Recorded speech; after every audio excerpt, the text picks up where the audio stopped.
we are giving 5 tips you can use right now to help optimize your digestion. Working on gut health and digestion is key for your fertility and to optimize your hormones. We see a lot of people with different digestive symptoms, which could be common but not normal. We're going to talk about some of these symptoms, talk about the 5 tips to optimize your digestion that can ultimately optimize your fertility. Let's go.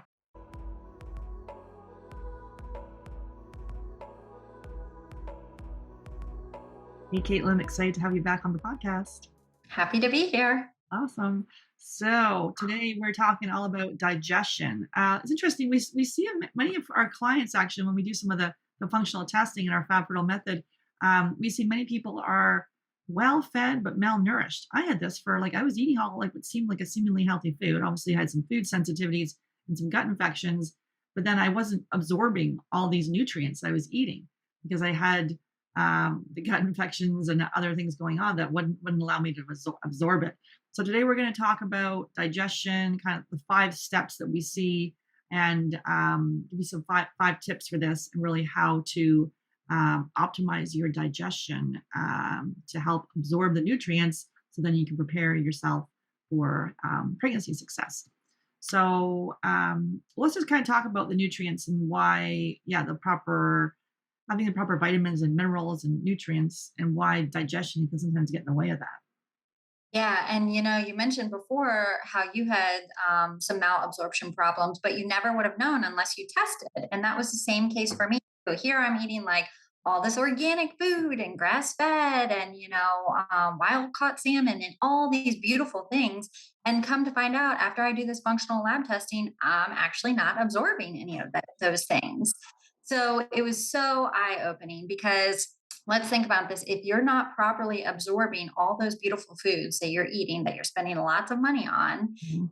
then you're not going to be getting in all the great vitamins and minerals. You're not going to be properly absorbing those proteins, which we all need, for making healthy muscle and also creating a healthy new baby. So Mhm. very important. It's not you are what you eat. It's really you are what you absorb. Absolutely. Yeah. And then it's interesting even with our soil that's been so depleted, all the minerals and the vitamins and things that are in the soil are no longer there. And so then obviously you do need to supplement on certain things. Because for years I'm like, why would I be supplementing? Why would I need to take supplements? I remember as a kid taking a Flintstone vitamin. I'm like, well, that's as far as I Oh got. yeah. And then, and then years later, I'm like, oh, okay, I do need some of these basics like magnesium and probiotic and more, some of our basic fertility supplements. But anything you want to say about that?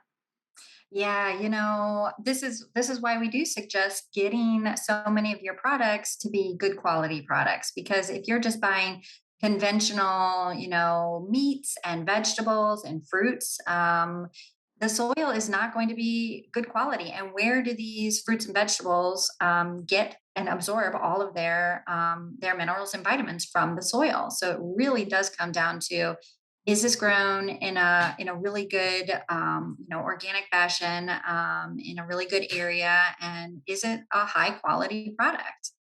Yeah, I was listening to Dr. Zach Bush speak, and if you have a chance to listen to him anywhere, please go and do that because he is amazing. So Yes. he just seems to, when he goes on a podcast, he seems to have some download of something, and it's always something different that he speaks about. But he was asked, would you rather, and he's all about the soil. Like he has some products that actually help with, the products are not sort of his like a side thing, but he has his main thing is to actually help farmers and regenerative farming and more. But he was talking about, someone asked him, would you rather eat a strawberry conventionally grown, which means it's one of the top um, vegetables or fruits that's the most sprayed, and typically with pesticides, with glyphosate. I think it's got like 75 different contaminants on a strawberry. Always choose, an organic strawberry. Or would you rather? So you got that. So he was asked, would you eat the organic? Sorry, would you eat the conventionally raised strawberry, or would you have a pizza? And he doesn't do gluten free. He's gluten free. And then he sat. He really contemplated. Well, he's like, I would do the pizza.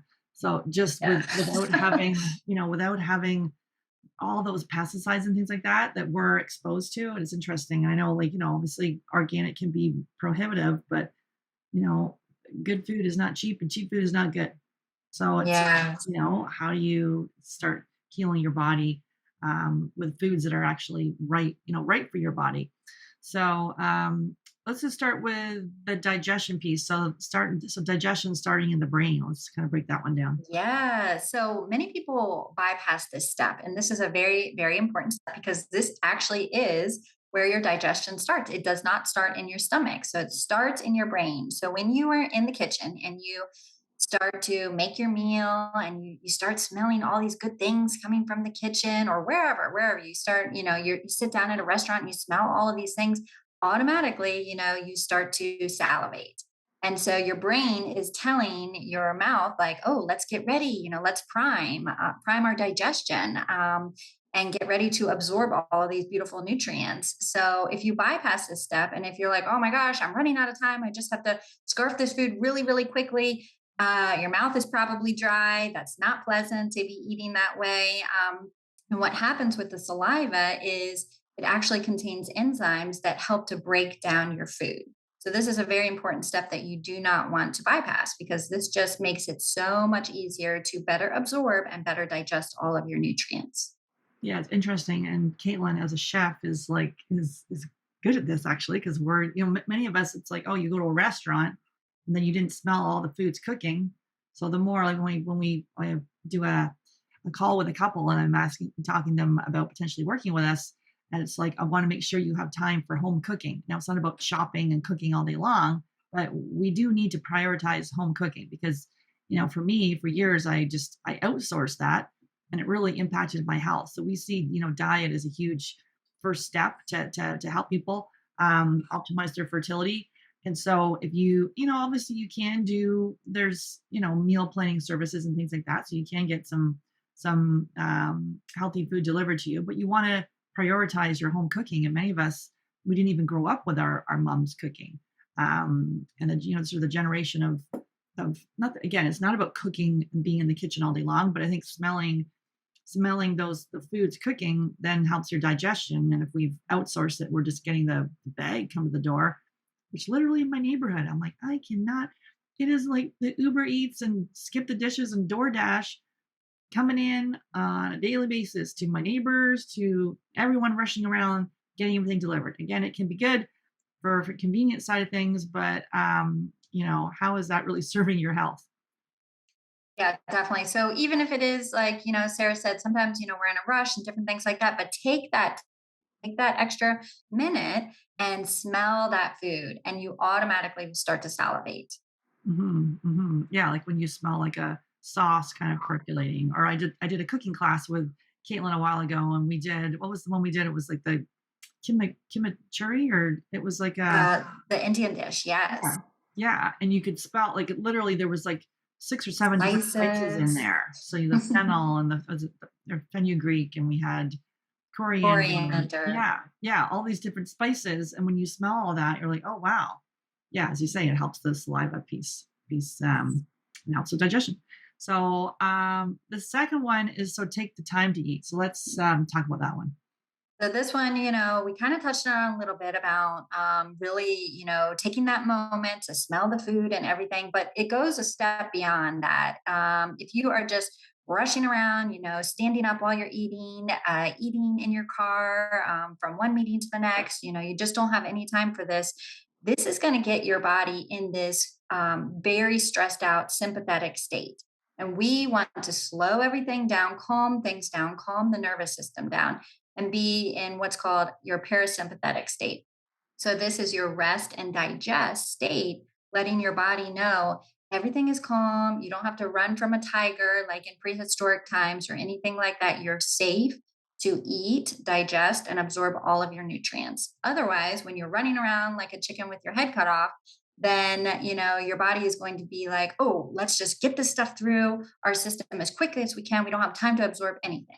So it's in a very stressed out state, meaning you will not be getting any of your nutrients. When I was working, I typically go to a drive drive through, pick up something, eat it in the car, and it really quickly. I still had to struggle with the quickly piece, but aware of it and working on it. But yeah, it was eating. I didn't really eat standing up, but I would eat more in the car. Eat like I was always trying to get somewhere really quickly because I was always in a rush. So that's my thing of like working on my patience. We don't need to be in a rush for everything that we do. But so now I'm like, I always make sure I sit down for my meal. Like I set a nice table. I think we were talking on this on some of our other podcasts and some of our chats here about, really don't save the good dishes for, when the company comes, it's using the good dishes for yourself. Maybe put out some flowers, have some nice music, sit down with your partner and really, I usually make sure we have like dinner together and then I typically have lunch and breakfast by myself. But it is interesting piece of just sitting down and slowing down and then kind of giving thanks for the meal. I'm not to say that I always give thanks for the meal, but it is interesting on that piece too. What do you think about that? Like people obviously adding, this in cultures, adding prayer and thanks and because that's about taking a deep breath, and which then helps the digestion. Absolutely. And I think it doesn't even have to be, if it's not your tradition, you don't have to say our prayer, but you could say, have a little bit of acceptance, like, oh, look at this beautiful salad that I have. Oh man, this chicken looks so good. I am so appreciative of this beautiful food that is on my plate. Right. So it is just like taking a moment to really tell your body like everything is calm and cool and collected. So you are ready to digest and eat this great meal. And Sarah, another thing I wanted to bring up is this is such a cultural thing for the US to eat so rush, rush, rush, go, go, go all the time. And I was talking to one of our clients about this, and she and her husband had just gotten back from France. Mm. So obviously, in that culture, they prioritize all of their meals, right? And she said, I think it was like mandatory for them to have an hour lunch break. Well, I know some corporations here, maybe in the States, have a lunch break, but probably not an hour by any means. And it's not mandated across the whole country. I don't think anybody gets paid for a lunch break, or not many. So you can see that this is a cultural thing that we have going on here in North America. And I'm sure it's very similar in Canada too, wouldn't you Yeah. say? Oh yeah. Yeah, definitely the same. And so it is interesting. Yeah, we're when I was in France many years ago, same thing. I'm like, you'd be stopping for, well, that's back when I was doing cheese. So I stopped for the cheese plate in the morning, have espresso, and yeah, always like sitting down and enjoying and yeah, really kind of yeah, I know my dad when he sits down with my mom, he's always like, oh well, and he's British, look at the colors of the food, it's so like he literally, oh, it's so colorful, thank you so much. He's very appreciative when he sits down, is always, and he loves a brightly color, and my parents are vegan, so there's always lots of vegetables, and he's always done that actually. And I always make sure, like if I'm cooking or if my husband's typically cooking, he's cooking more now than I am, I'm always like, oh wow, like I really make sure to say thank you, because I don't know. I appreciate when someone's cooking for me, and even if I Absolutely. always appreciate when I cook when I cook for myself too. If when I used to bring my lunch to work, I'd be like, "Damn, thanks, Sarah, for packing this lunch because this thing is freaking good." Like now I Good don't need to run out job. and get eat Yeah. garbage. I know. I literally, and even now, I'm like, I'll have my lunch, and I'm like, I make sure I take a little bit of time to make it so it's good, and I appreciate that. Yeah. Yeah, yeah. I just think that this is something that we as in this side of the world, we really kind of take for granted our food. And I think they have something going on over there in Europe where they really, really sit down, appreciate things, take their time, slow down. You don't necessarily have to take an hour, but it is about getting your body in that rest and digest state. Yeah, even having a napkin on the table. I'm like, it's like Yes. unfold your linen. I'm like, geez, it feels nice. So the next one we have is chew your food. So let's talk about that one. Yeah. So, all right. So we already have, let's envision the digestive whole system. So we've activated our brain, which is activating our saliva, breaking down the food with those enzymes. And then we are chewing our food, right? So we're really masticating. So in order to chew your food, it's breaking everything down. So it's so much easier on the digestive system, right? So you're helping it out a little bit more. If you are gulping down your food, and we've all done this before, right? So you're increasing your intake of air, which is going to have more air in your stomach, creating more gaseous bubbles coming up and out and everywhere, which is not pleasant and actually not normal, even though it's very, very common to be burping and belching and be very gassy after our meals. This is a solid indication that you are not absorbing your food, not properly breaking things down, digesting things, and absorbing things. Yeah, well, after I discovered I had H. pylori infection, it was like for me, I had no other infections of the stomach, no other signs of the stomach infection except for burping. I'm like, what the? I even had like a stupid. Anyway, I had some like name for the burp. I'm like, there's my ba ba ba. Anyway, I burped so much. I was like, oh, It there's my just ba ba became ba. your normal. Yeah, it was your new normal. Yeah. I know. I'm like, why am I this burpy person? Like, what the hell's happening? Anyway, as we, I addressed that gut infection, but yeah, my food too, because I grew up with my dad. He appreciated the food, but he also ate the food like a vacuum cleaner so quickly. You'd be still eating at the table. He would have cleared the cleared the plate, started washing the dishes, and so again, because he was always in a rush and a panic. So it was a macrobiotic retreat I did years ago. And I remember when I went there, it was in Massachusetts, and it was in a monastery, and which was fun. And at the end of it, I'm like, God, I need to listen to like loud music and eat donuts. But during the week, it was, let's chew our food 10 times. Well, they said 100 times. Wow. Yeah. So it's complete liquid, but they said, on average, maybe 30. So each morsel 30. So you'd see people at their, starting off with miso soup or whatever they were starting in the morning, a lot of rice and things like that, 30 times. And I was doing 30 times for a while, but if you do with 10 to start, and it just helps you feel more satiated. If I find myself gulping like that, I'll be like, okay, just slow down, because again, then that rush that I tend to skew towards, this can really help.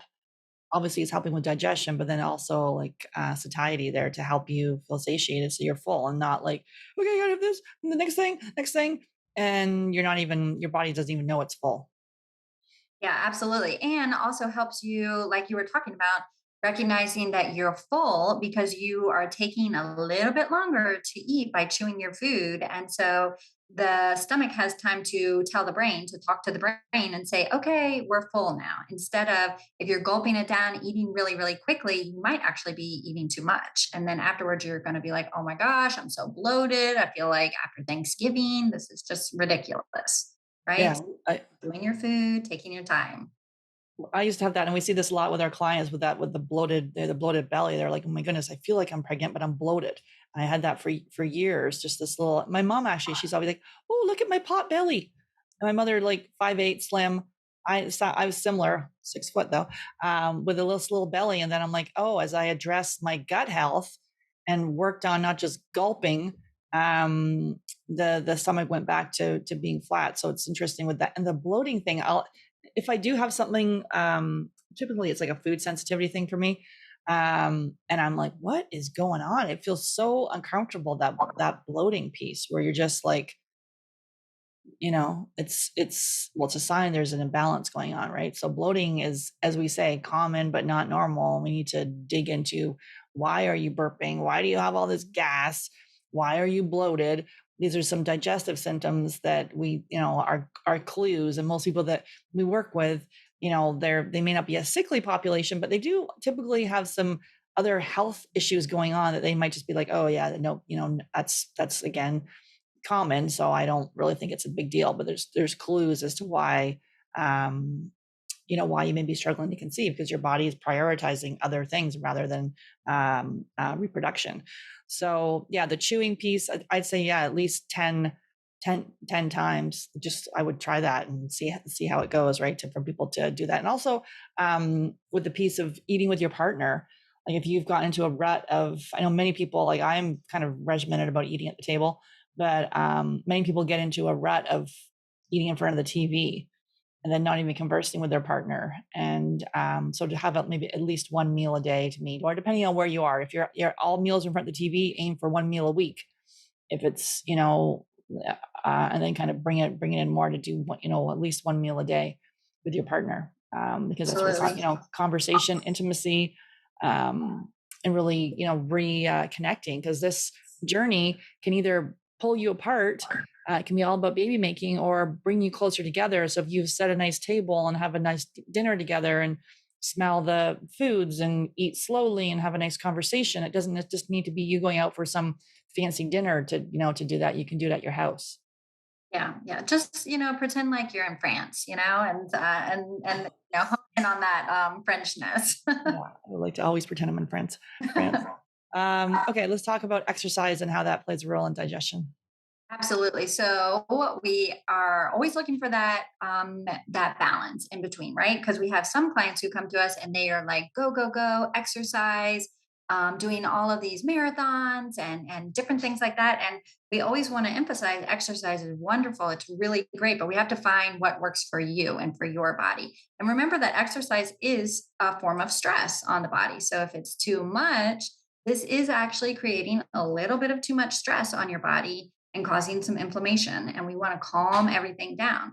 So it's very important, though, to get in some movement throughout your day. They say sitting is like the new smoking, right? So everybody has office jobs, we're sitting all day long. We might be sitting for 8 hours straight and not even getting up, from the computer screen. So, very, very important for your digestion and for your overall health to get in movement. And so, what we like to suggest is even a little bit of a walk after your lunch or a little stroll after your dinner will help to shuttle the blood sugar from your meal that you just ate into your muscles instead of into your fat. So, a bonus, I would say, for everybody, right? That it's not going to your thighs; it's really going to your muscle. And it doesn't have to be anything intense. It could just be a nice walk afterwards. This is getting things flowing so that you're not stagnant just by sitting there all the time. This is getting your lymphatic system flowing, which is very, very critical to your immune system, your digestion. Movement is the only thing that is going to help the lymphatic system actually flow and do its job of getting out all of the excess toxic waste and different things like that. Yeah, I used to always walk with my girlfriends, usually after dinner.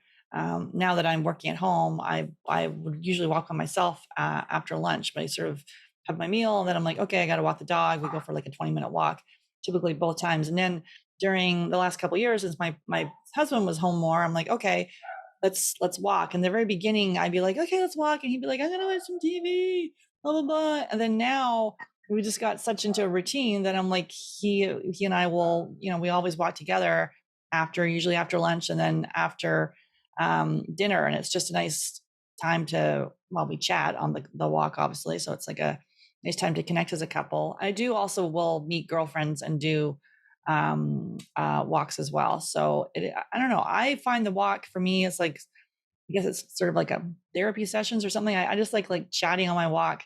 And also you can do mindful walks if you're by yourself, right? And I was listening to a woman, she was talking about, she wrote a whole book about walking and how she literally saved herself by walking because she was going through a divorce and all these different things happening. And she would just, when she felt stressed or something hit her, she was like, I'm just going to go for a walk. And sometimes it would be an hour and a half walk. Other times it would be like a 10 to 20-minute walk, but just moving in a gentle manner, not out there sweating and, pushing yourself, because sometimes that can be too much for your body. And then other times, not moving your body at all. And the more you move it, I just think you crave it. It's similar to the more you drink water, the more you want, your body craves water. The more you move, and I know I will throw running shoes on sometimes, and other times I'm out there in my flip flops. So it's just like, but I do walk at a fairly brisk pace. But yeah, I that's interesting, right? How that plays into your digestion. And sometimes I think we talk about the constitutional, and you would go for your walk, where I think many times this has been around for hundreds of years, where people just automatically did that. Absolutely. And now what do we do? So we eat at our desk. We eat very quickly while we're typing away, and have somebody on the phone call, and doing a million things at once. And yet, after our lunch, we still sit there and continue our work. And so we're not getting in any bodily movement. And so, what's going on with that lymphatic system? What's going on with your digestion? Things start to be really sluggish. Things start to really slow down. And then when your digestion slows down, constipation can come in. And constipation is such a huge thing that we see for many of our clients. They'll come in and they'll be like, oh, yeah, once a week or twice a week, I'm constipated. And that's normal. That's normal for me. And we have to really, take a look at that and say, well, okay, you're eating 3 meals a day. Well, where is this food going? What's going on with this? This is causing inflammation in your body, right? This is causing a stress. Even if you don't feel necessarily stressed, your body is feeling the stress. So constipation causes your hormones, especially estrogen, to be recycled in your system, which is definitely not good. We want to get that excess estrogen out of your body through a good, healthy bowel movement, which you should have at least once a day. Exactly. 1 to 3 times a day is normal. My husband's like, I'm normal. Cause I'd be like, oh my God, why are you going to the bathroom so much? Normal. Yeah, Yeah. because we're taught is like, okay, it's normal to maybe go every couple days or every, as you're saying, some people go once a week. And then look at all the toxins recirculating in there. And then you wonder why you have all these different symptoms, like estrogen dominance and more. Even though we're working with people with low AMH and high FSH, they can still have signs of estrogen dominance. So again, a hormonal imbalance, really looking, making sure that, that's one of we have a number of forms in our program. We're always like asking people, how are your stools? So people just get really comfortable with like, tell us exactly what's going on with your stool. It may be embarrassing, but it's like, that's what we, we do. We want to, see what's happening so we can see, are you digesting your food? Did a whole episode on poop actually, where it was like your poop should be like the size of your forearm. Like when you think Wow. about it, it's like, yeah, because to fully eliminate. Sometimes we're just, little pebbles. And if it's like going off the side of the bowl, it could be like an indicator of food sensitivities. So that's definitely a good episode to check out for people. So all about poop. You can Google that and check it out on the podcast. But yeah, so to me, movement is key, the right movement for your body. See how you feel, the next day too, with if you're feeling tired or exhausted, it may be a clue that what you did was too much. So it is, bio individual as to what's right for you, but obviously it's going to help your digestion. Okay, so the last one we have is the circadian rhythm and really getting on a regular schedule. So how does it help there? Yeah, we might not even think about how would our circadian rhythm be related to our digestive system, right? But when you think about going on vacation, your system gets all messed up. Many times people are like, "Oh my gosh, like we had a great vacation, but I didn't go to the bathroom at all," or my stomach was really upset, or all of these different things because your body is not on its normal routine. So that normal routine is very important, meaning you go to bed at the same time every night. You wake up at the same time every night, naturally, without an alarm clock, right? So this is kind of your body is on a regular system. It knows naturally when to wake up. It knows when to kind of wind down for bed.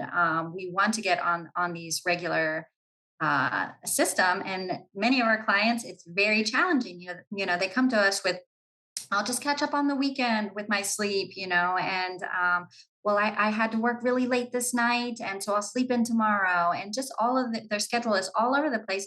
So therefore, their digestion is all over the place. Oh, sometimes I go in the morning, but sometimes I don't go at all that day, or sometimes I go at night, or so it's kind of your body is stressed, right? This is another form of stress if you're not on this nice regular routine to really help your digestion out and let your body know this is the time to go to the bathroom, and you're not under stress, so you don't need to hold it in. And if you don't take time in the morning, then you can definitely be constipated.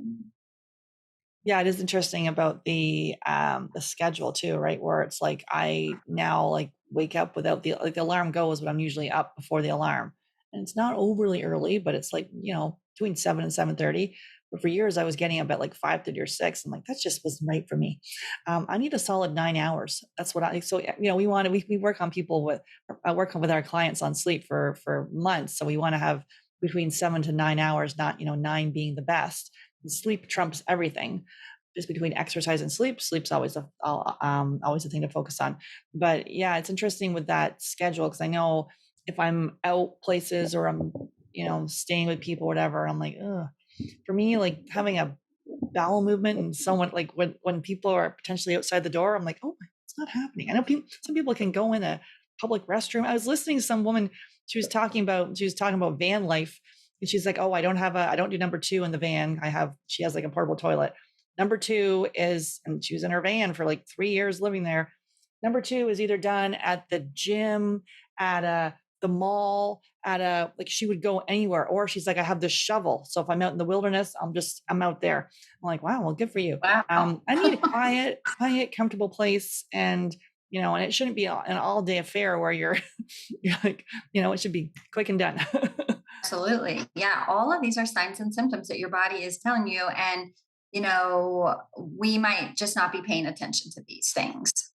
And so, yeah, having that schedule, we see a lot of people with their sleep where they might be going to bed at 2 or 3 or 4 a.m. in the morning, and then sleeping in later. And then, as you say, that catching up to the sleep that you did, where it's better to keep a consistent schedule, right? To see each day. And it's not about, making anyone feel bad about this or shaming anyone. It's like, wait a minute. So how do we if you're going to bed at 3 in the morning, aim at like 15 minutes back, 1 week, 15 minutes back the following week. Cause it's not like, okay, now you're going to go to bed at 10, because you'll have your second wind and you won't be able to fall asleep.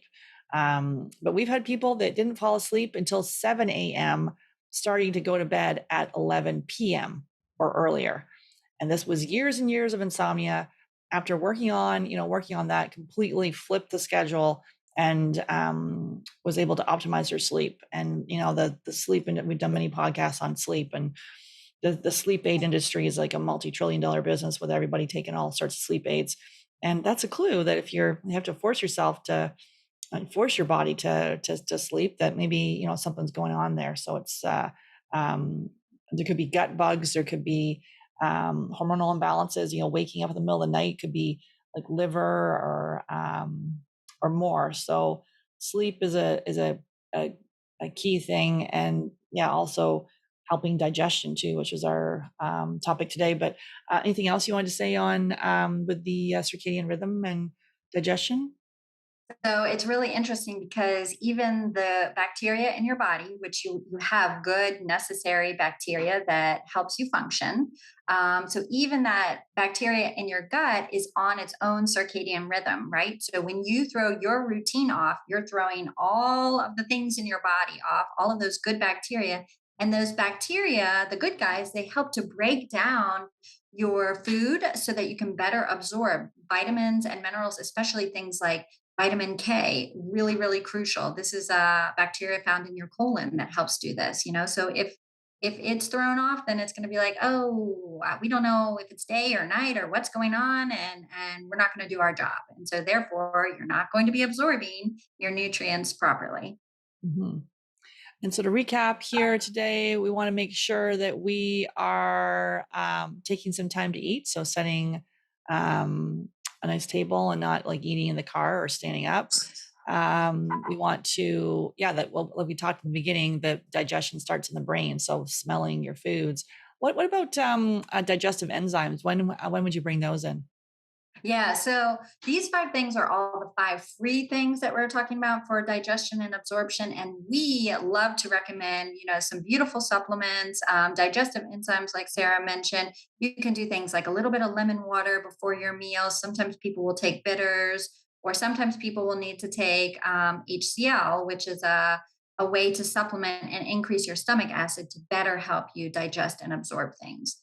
So there are lots of, amazing tools that you can then add on to these five free things that you should be, working towards, that we all need to work towards. Yeah, and I've done the bitters before, and yes, it is bitter and it doesn't taste that great, but it starts to helps to stimulate the digestion. And the same with lemon water in the morning can be helpful, and that apple cider vinegar too. Sometimes if the stomach acid is so low, some of those things can feel very acidic, right? So it's like to build it up slowly, and then working with someone with digestive enzymes and bitters and more to see what's right. Because if there's an infection, yeah, anything you wanted to say there? Yeah, and this is why I love doing the lab testing because it's really going to indicate whether you're low in stomach acid or whether you're not absorbing properly, whether your B vitamins or your iron is low due to not absorbing properly. So many times people will say, "Oh, just take a iron supplement," when in reality, it's related to you are not absorbing your zinc, your B vitamins. You're not breaking down your protein to get your iron. So it's not that you need more iron supplements. You need to, slow down, do all the things that we just listed to really help better absorb things much better. Yeah, so take the time to eat, chew your food. So aim for, 10 bites. And as I say this, I'll be talking to myself as well because I go back and forth with this for sure. So chew your food, aim for 10 chews per bite. Exercise. So figure out if you need to go for a walk after a meal, not a big vigorous thing, but to get your body moving. And then that circadian rhythm, kind of get yourself on a schedule to help with digestion. Any final thoughts on our topic today, Caitlin?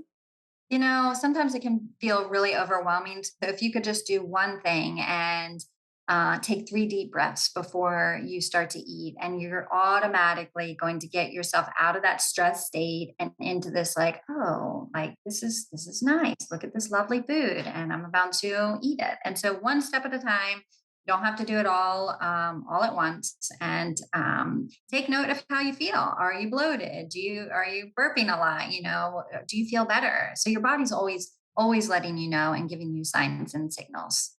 Yeah, I love that with the deep breath. And it's just as you're saying that I feel my shoulders going down. And for me, I also when I'm like stressed or something, I like the jaw just seems to tighten right up. I was really on my walk today. I was like, would you let your jaw like hang open a little? Because I was like, why is my head hurting? Oh, because I'm clenching my jaw like a maniac. So it's interesting to see what you do in kind of times of stress, and even just adding in those small breaths. We say this to ourselves as well. So it's not here preaching preaching, but it's like each thing that you do to kind of make small changes every day that amounts to huge change over time.